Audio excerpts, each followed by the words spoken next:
Asubuhi na mapema, upepo wa baridi tulivu ukipapasa milima ya Ilembo. Jua lilikuwa bado halijachomoza vizuri, anga likiwa na rangi ya kijivu hafifu.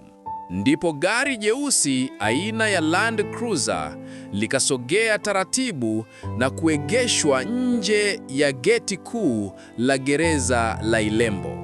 Baada ya muda mfupi, mlango wa chuma ukafunguliwa.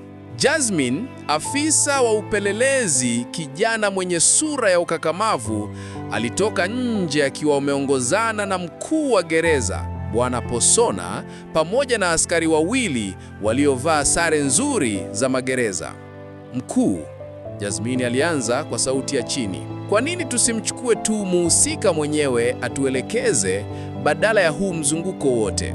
Posona akamtazama, macho yake yakionekana makini kama ya tai.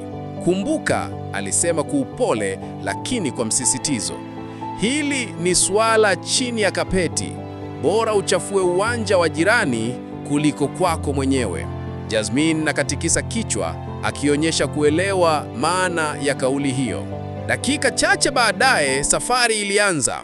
Gari likaondoka kwa kasi likipita katika njia za vumbi. Baada ya takriban saa moja ya mwendo wa haraka, walijikuta wakipita kwenye barabara ya vumbi inayokatiza msitu mkubwa. Msitu unaojulikana kwa wanyama wakali na miti mirefu yenye kivuli kizito. Mwishoni, ukutani mwa msitu ule, likaonekana jengo kubwa lenye uzio wa waya wa chuma, gereza la Rwanda linalosifika kwa kuhifadhi wafungwa sugu wasioweza kutoroka hata kidogo. Walipofika, walishuka na kuelekea mapokezi. Walitoa vitambulisho vyao, wakakaguliwa kwa umakini, kisha wakaruhusiwa kuingia katika ofisi ya mkuu wa gereza la Rwanda aitwaye Kaparakasha. Baada ya salamu za kawaida, Jasmine akaeleza madhumuni ya ujio wao pale. Kaparakasha alimsikiliza kwa makini, kisha akamuita askari mmoja wa zamu. Alisema, "Muite Njenvile." Askari akatoka mbio. Dakika chache baadaye akarudi akiwa na uso wa taharuki. "Samahani mkuu," alisema kwa hofu. "Mtu huyo hayupo gerezani. Alitoweka miezi kadhaa iliyopita." Kimya kizito kikatawala ofisini. Kila mmoja akatazamana kwa mashangao. Jasmine akahisi damu ikipanda usoni. Haiwezekani! Kaparakasha akakimbilia kwenye kompyuta yake, akachunguza rekodi zote za wafungwa, lakini hakuna alama yoyote inayoonyesha kuwa Njenvile alihamishwa, aliachiliwa au hata kufariki.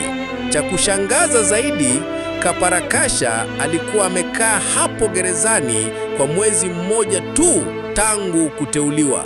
Hakuwa na kumbukumbu ya tukio hilo.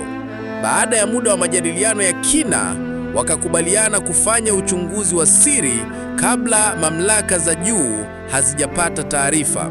Walipoondoka gerezani, hali ya kimya ilitanda. Wakati gari lao likiwa katikati ya msitu, Posona akaomba lisimame pembeni. Akamgeukia Jasmine. "Jasmine," alisema kwa sauti ya tahadhari, "nina wasiwasi na taarifa tulizopewa. Kuna kitu kinafichwa pale. Huenda Njenvile yuko bado ndani, ila tumezuiwa tu kuonana naye." Jasmine akavuta pumzi ndefu, akamtazama mkuu wake, kisha akasema, "Boss, nina wazo." "Wazo gani?" Posona akauliza kwa hamu. Jasmine akamjibu kwa sauti ya chini, "Tumpate mtu aingie gerezani kama mfungwa kwa ajili ya uchunguzi wa ndani."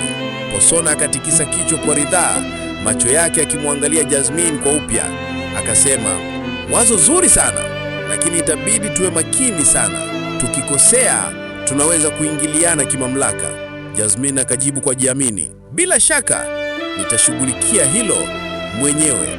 Gari likaanza tena safari yake, likipotelea ndani ya msitu wa Rwanda, huku upepo ukivuma taratibu, kana kwamba ulikuwa unabeba siri nzito kutoka gereza lile.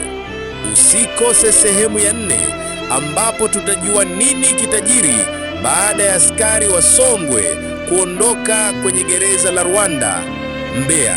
Siri inaanza kufunuliwa, lakini nani hasa anaficha ukweli?